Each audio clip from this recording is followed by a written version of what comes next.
Historias de terror, de verdad. Bueno, retomando el tema con el que abrimos este espacio, me da mucho gusto saludar y recibir aquí en el foro a Ricardo Becerra. Él es el presidente del Instituto de Estudios para la Transición Democrática. ¿Cómo estás, Ricardo? Buenos días. Muy buenos días, Bienvenido, Adela. muchas gracias. Gracias a ti. Oye, al inicio comentaba con el público que le enviaron esta carta a la presidenta Claudia Sheinbaum sobre esta próxima reforma electoral que ya dijo que va, ¿no?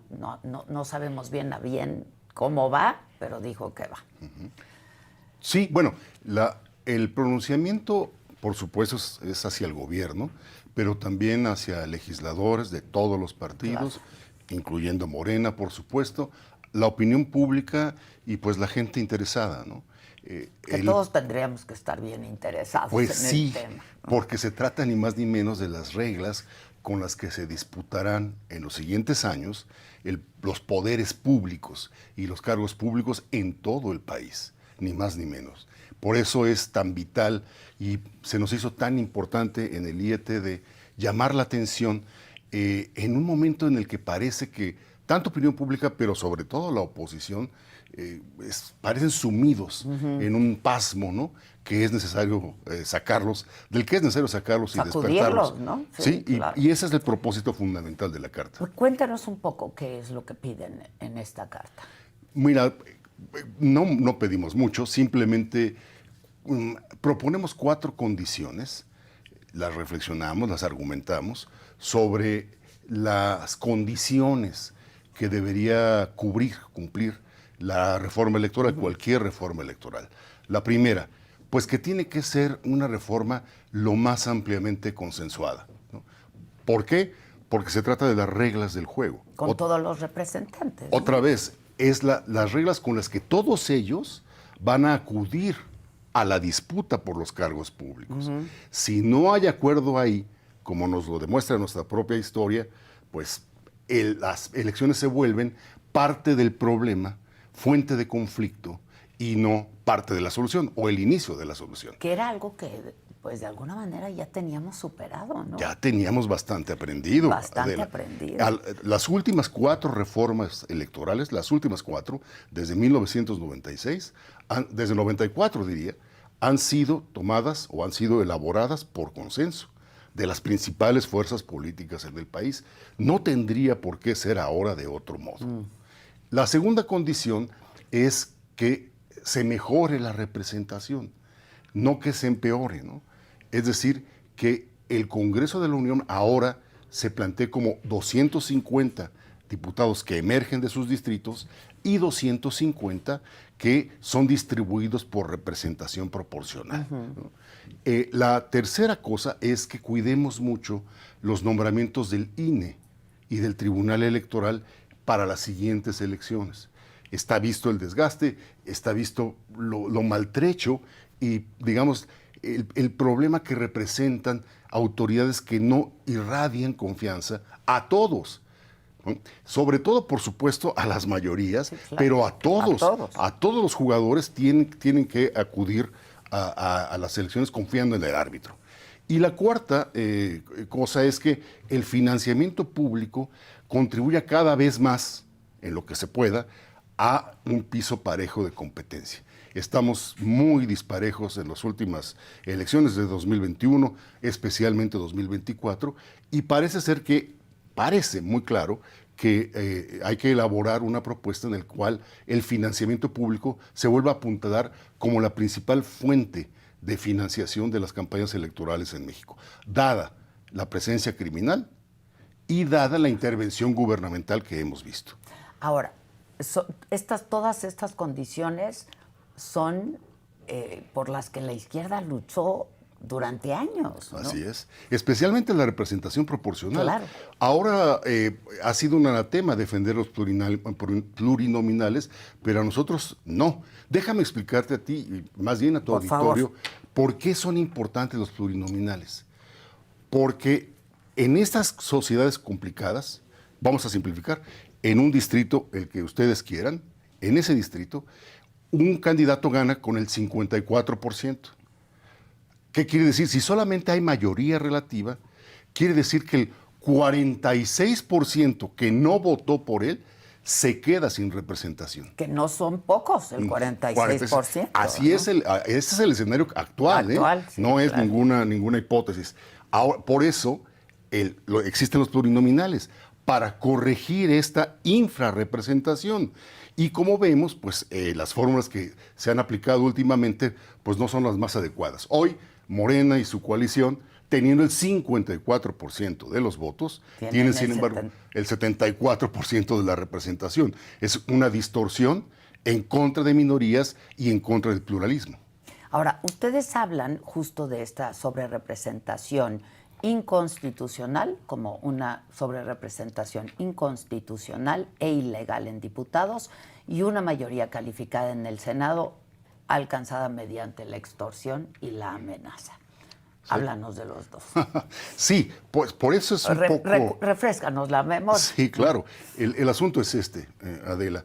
En este momento la Cámara de Diputados no está reflejando la realidad política de México.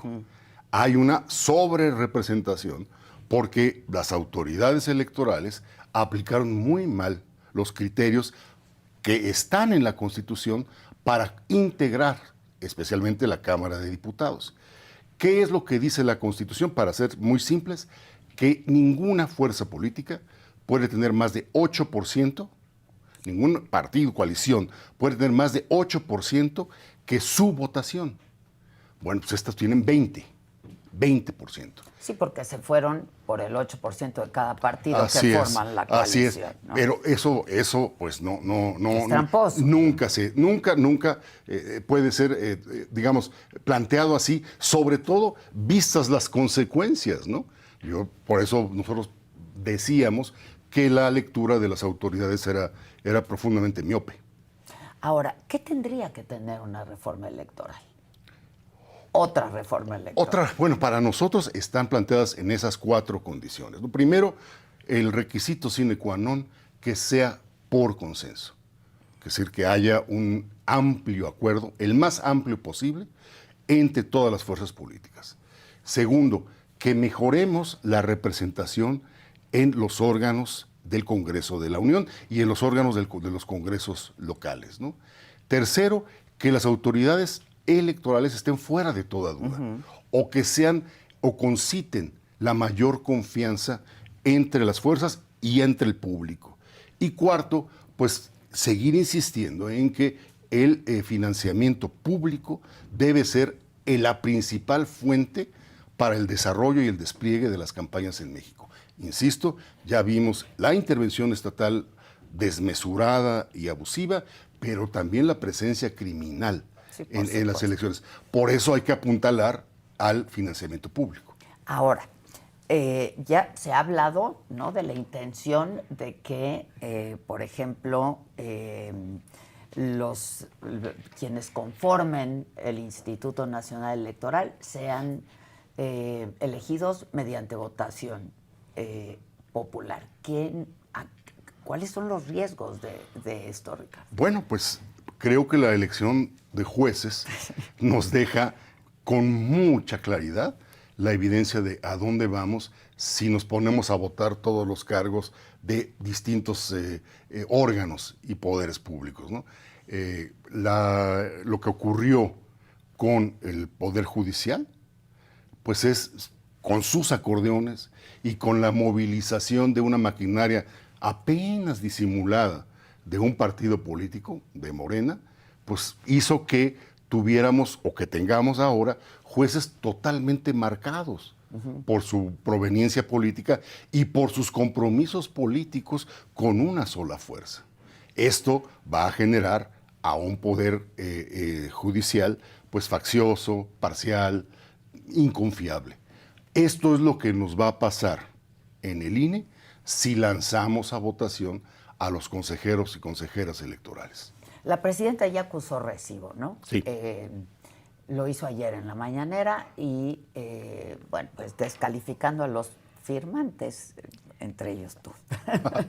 Sí, pero creo que lo hace pues, de manera muy imprecisa y ojalá ella misma rectifique. La primera cosa, no estamos pidiendo que se aumenten los diputados. Estamos diciendo los mismos que hay, solamente que distribuidos de manera diferente, 250 y 250. Esa es la primera imprecisión. Y la segunda, pues descalifica a las personas por su pasado, pero ahí también es impreciso. Y qué bueno que me lo preguntas, Adela, porque aquí hay 4 cosas. Primero, esos que descalifican, esos que están firmando, Lorenzo Córdoba, Leonardo Valdés, Woldenberg, etcétera, etcétera, Mauricio Merino, Ciro Murayama, ellos, Jacqueline Pechard, etcétera, ellos, la gran mayoría de ellos, firmaron y se activaron muy fuertemente en el año 2005 para protestar contra el desafuero de López Obrador. Sí, claro. Los firmantes de esta carta defendimos a López Obrador cuando el intento foxista de desafuero. Segundo, estos firmantes no callamos ni nos hicimos tontos en las elecciones de 2006. Al contrario, nosotros demostramos que no hubo tal fraude en el 2006. ¿No? Lo demostramos con hechos y con las pruebas que venían de las propias urnas. Y ellos no han podido demostrar el fraude. Claro que no, lo dicen. Tercero, estos firmantes acá son los que dieron el registro, algunos de ellos dieron el registro a Morena, sin problemas, Sí. de manera honesta, imparcial e íntegra. Y cuarto, varios de los firmantes son los que organizaron las elecciones y dieron el triunfo a López Obrador en 2018. Bueno, Pues de por esos eso firmantes... le dio la constancia de mayoría. Así es, de esos firmantes estamos hablando. No de cualquier advenedizo ni de cualquier oportunista, sino gente que tiene ya mucha historia en los comicios, en las elecciones y en la vida pública de México. Que además ha sido ejemplo, ¿no? Para muchos otros países, la manera en que se llevan hoy por hoy los comicios en nuestro país, ¿no? Así es, Adela. El INE ha sido ejemplo para muchos otros países. Y digamos, todos los índices que miden la calidad democrática de los países reflejan con mucha claridad que lo más importante, el bien más importante que tiene la democracia mexicana, más bien la República de México, es su sistema electoral. Más que su poder judicial hasta ahora, por supuesto, ¿no? más que sus condiciones de libertad de prensa, lo que realmente apuntalaba o apuntala aún la vida democrática y la vida abierta, plural en México, es su sistema electoral. Por eso la importancia de la Carta, Adela. Cuidar, juntémonos a discutir que es, aquí sí le va pues una de las piezas fundamentales, donde pues ni más ni menos se trata de las reglas para la disputa del poder político en México. Ahora, ¿cómo estamos en materia de democracia hoy por hoy? Buena pregunta. Hasta 2025, 2024, vamos, para no complicar las cosas, la más importante medición, que es la de VDEM, una organización sueca, decía que México ya era un régimen híbrido. Es decir, que había tenido un periodo más o menos de una década de democracia muy imperfecta, pero que a partir de López Obrador, y sobre todo a partir pues, de sus conductas y sus intervenciones en la vida electoral y política, pues caímos a un régimen híbrido. Es decir, ni democrático ni autoritario todavía. Okay. Sin embargo, con la reforma al Poder Judicial, sin cubrir los estándares de una carrera profesional para nuestros jueces, para nuestros juzgadores, seguramente en la siguiente medición México va a descender y seremos entonces, sí, llamados o catalogados como un país autocrático o autoritario. En esas estamos.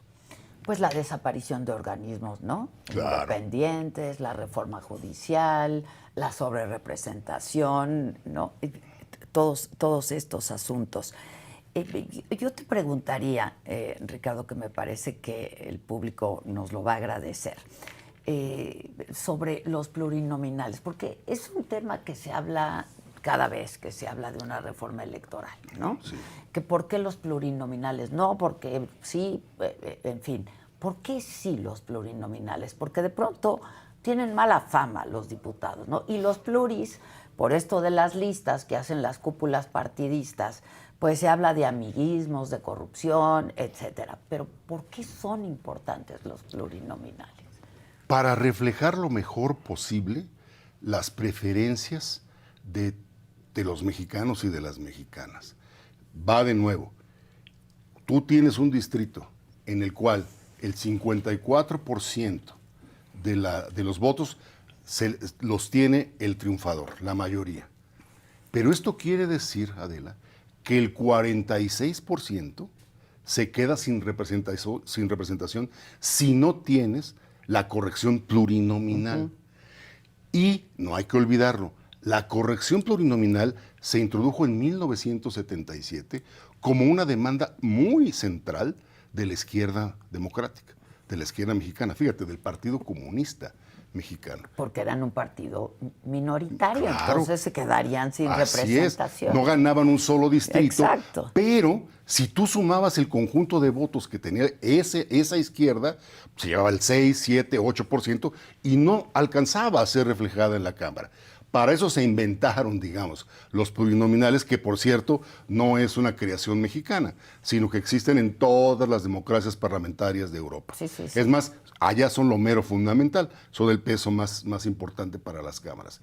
Y algo más que creo que no debemos perder de vista, Adela, los cuadros políticos más importantes, la gente más preparada, claro, han entrado vivales, por supuesto, pero también la gente más preparada, la gente mejor capacitada, los mejores cuadros políticos de los partidos políticos han entrado casi siempre por la vía plurinominal. Sean del PRI, sean de Morena, sean del PAN, o sean del PRD, o sean de cualquiera de los partidos que han protagonizado nuestra ya decana, una larga vida democrática, esos 30 años de vida democrática, ha sido precisamente a través de la vía plurinominal. Que resultan ser muy buenos parlamentarios al final, ¿no? Sí, porque claro. tienen la técnica y la experiencia. Así es, la experiencia y el conocimiento. Entonces, realmente lo que ha avivado la vida parlamentaria de México ha sido la concurrencia de los diputados plurinominales. Porque así son las cosas. En efecto, los partidos deciden quién son sus mejores cuadros y quién está mejor capacitado para representarlos y para argumentar intereses y visiones de su propio corriente. Ahora, yo te preguntaba, ¿cuál sería una buena reforma electoral? En el mismo sentido te hago esta pregunta. Tenemos una democracia hasta hoy imperfecta, digamos, ¿no? ¿Cuál sería una buena manera de mejorarla? Bueno, yo creo que la más simple, la inicial, la de arranque, Adela, reinstaurar la figura y la voluntad de diálogo. Que se ha perdido completamente. Digamos, el hecho de que el expresidente López Obrador jamás se haya reunido con ningún líder de la oposición, con ningún parlamentario de otro partido, pues habla de que algo anda muy mal, algo está roto en la manera en que estamos viendo y procesando desde el Estado, desde el gobierno, a la vida política de México. Yo creo que esta es una oportunidad, quiero creerlo, para que esta virtud cívica, que es el diálogo político, tomar en cuenta las posiciones, tomar en cuenta las opiniones de otros, pues se reinstaure y podamos elaborar, y se pueda elaborar, una propuesta para las reglas del juego, pues más sensata, más amplia, más pluralista, más incluyente y más democrática. Cosa que al día de hoy tampoco ha hecho la presidenta. No. Pero que no lo hagan ellos, Adela, no significa que nosotros claro. no. Ese es el punto. Me han preguntado ya bastante, con que nos han preguntado bastante ese asunto, ¿no? Pues sí, ellos están practicando la cerrazón, la exclusión y la cancelación de todo diálogo. Bueno, que sea un problema de ellos, no de nosotros, de la izquierda democrática, digamos, ni de la oposición, creo. Ahora, ¿qué más van a hacer, además de esta carta a la que... Claro. Mira, lo primero que vamos a hacer es entregarla personalmente a quien se deje, y si no en oficialía de partes, ¿no?, a todas las fuerzas políticas del país y a todos los grupos parlamentarios del país, a todos.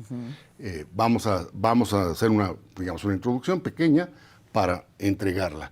Y vamos a hacer un esfuerzo para que este diálogo y esta concurrencia de voces puedan tener una expresión en diversos foros antes de septiembre, para que la cosa, pues digamos, esté acompañada de una discusión pública más informada, más conocedora y sobre todo muy consciente de las consecuencias que puede tener esta o la otra decisión.